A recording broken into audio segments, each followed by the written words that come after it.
Bonjour tout le monde, aujourd'hui je vous invite dans mon atelier, j'ai une surprise pour vous. J'ai une amie qui vient travailler dans l'atelier avec moi et puis on va faire tout ce qui est vert.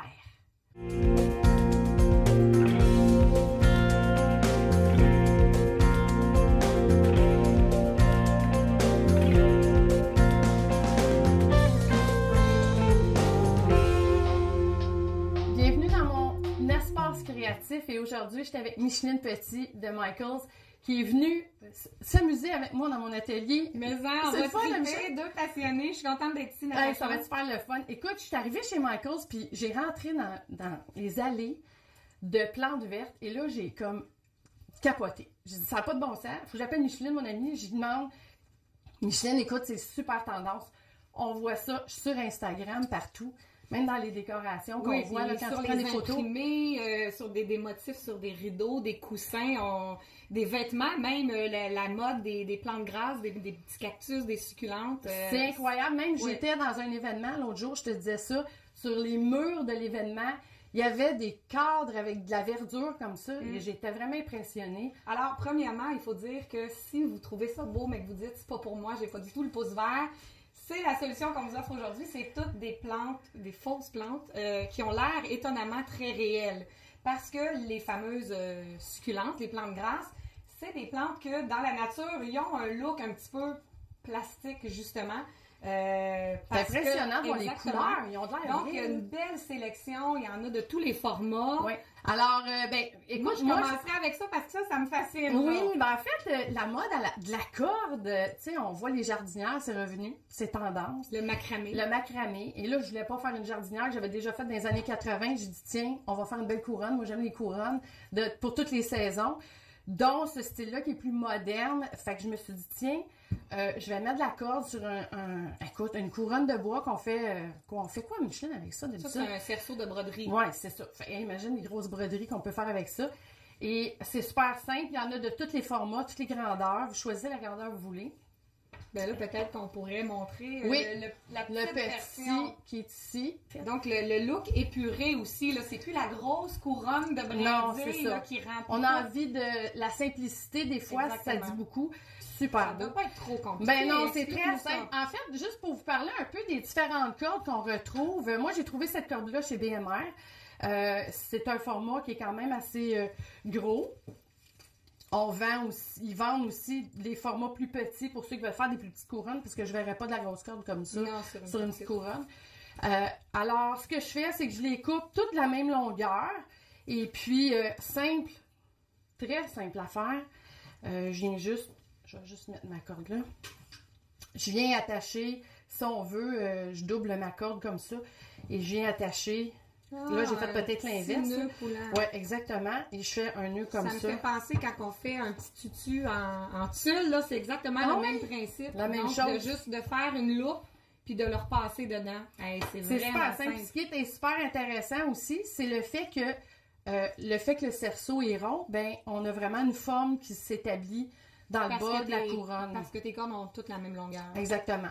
Donc, là, ça ne prend pas grand-chose. Non, je vais juste en mettre ici dans le bas. Puis, dans le fond, ce qu'on veut, c'est juste en mettre sur une demi-lune, en fait. Et puis, ben, ça prend seulement qu'un fusil à colle chaude. Et puis, des grosses... moi, je les ai déjà pré-coupées, parce que des fois, les tiges, c'est pas évident. Et puis, alors, on met de la colle. Les grosses pinces. Okay. Exact. Et ce qui est intéressant, c'est que là, ça vous donne un point de repère aussi pour pouvoir coller à l'intérieur de la corde les feuilles ou les fleurs. Oui, vas-y. Ouais, tu peux y aller directement là, puis on va l'appliquer tout de suite. Ouais, ça va être bon. Alors là, je m'en viens tout de suite déposer ma grosse succulente. Ouais. Là, j'imagine que tu t'en veux un peu qui monte exactement sur le côté ou... J'en ai un autre ici qu'on pourrait mettre. Et puis, c'est une idée un peu comme ça. Des fois, on peut juste préétablir où qu'on veut les placer. Et puis, on vient... Une fois qu'on aime ça, c'est ça, exactement. C'est plus facile à ce moment-là. Trop, c'est comme pas assez. Il faut quand même équilibrer. Et puis, juste comme un demi comme ça, c'est super. Et là, on pourrait coller tout au long de la couronne comme ça. Et puis, le tour est joué. C'est simple quand même.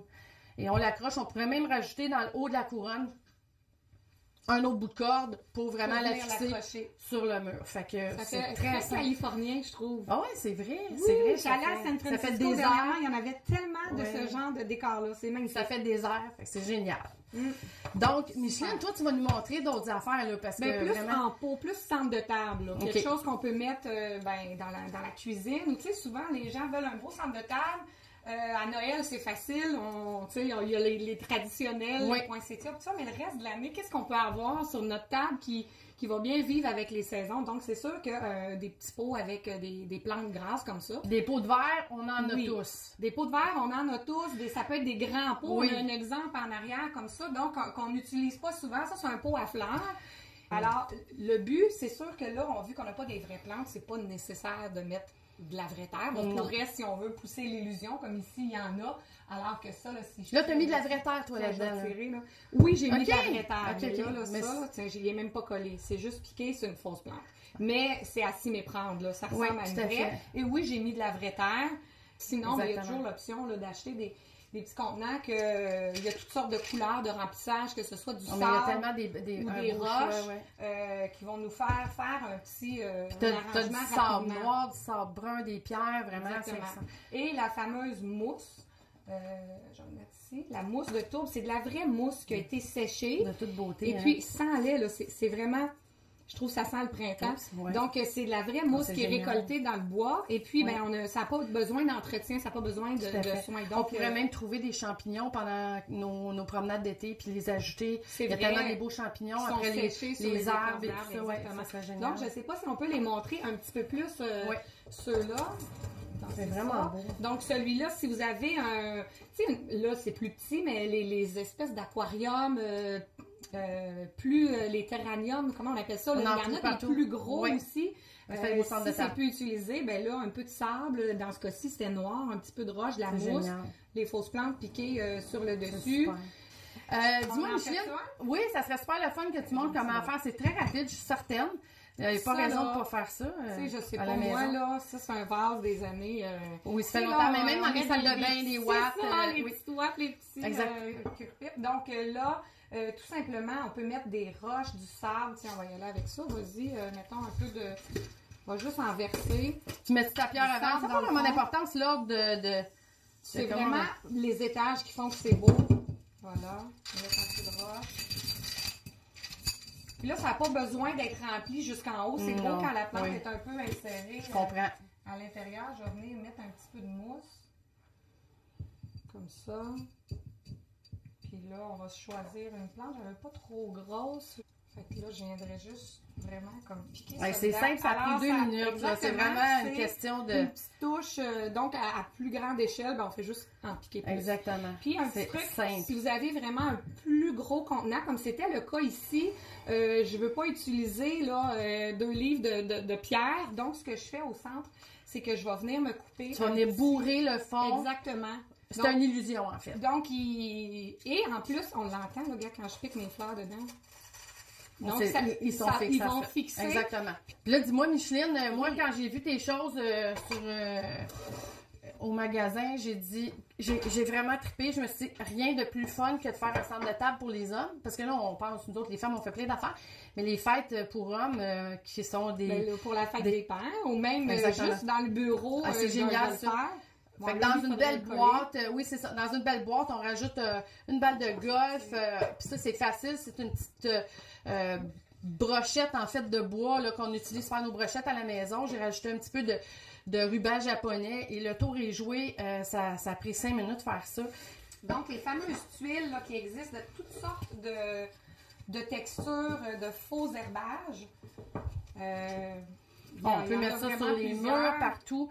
Même comme centre de table, ça peut être super. Oui. Ça, c'est un cabaret super simple, là, en bois naturel, comme ça. Donc, ça nous fait un bon fond. Ça prépare la base à notre décoration. Et c'est génial. Ça fait donc, dans le cas ici, là, il est taillé à la bonne forme. Je viens juste le déposer dans le fond. Là, je viendrai y mettre quelques points de colle. Et puis là, toutes ces tuiles-là, il y en a vraiment de toutes les sortes. Là, j'en ai amené quelques-unes. Ça se découpe tout, Micheline. Oui, c'est ça qui est le fun, parce qu'à l'arrière, on peut tout prendre les ciseaux, découper au complet, et ça se fait en même pas quelques secondes. De pince, là. Voilà. Donc, on peut en rajouter un peu partout. Tu sais, mettons ici, je viendrais coller ça. Moi, là, j'en mettrais partout. C'est pas des farces, là. C'est une vraie... Je pourrais venir mettre de la mousse ici en dégradé. Là, on peut tout fixer ça avec un fusil à colle chaude, évidemment. De la mousse, ça se colle bien. Sinon, on peut prendre des petites pinces à florales, en fait. Comme ça ressemble un peu à des bobépines. Et puis... Donc, voilà. Mais juste pour vous montrer comment c'est génial. J'adore ça parce que... rajouter... là-dedans, quelques plantes. Dans une saladino, dans un salon, on pourrait mettre un trio, par exemple. C'est super beau. Micheline, j'adore ça. C'est vraiment facile à faire. C'est fantastique. Il y en a tellement qu'on pourrait passer 1 heure à parler de ça.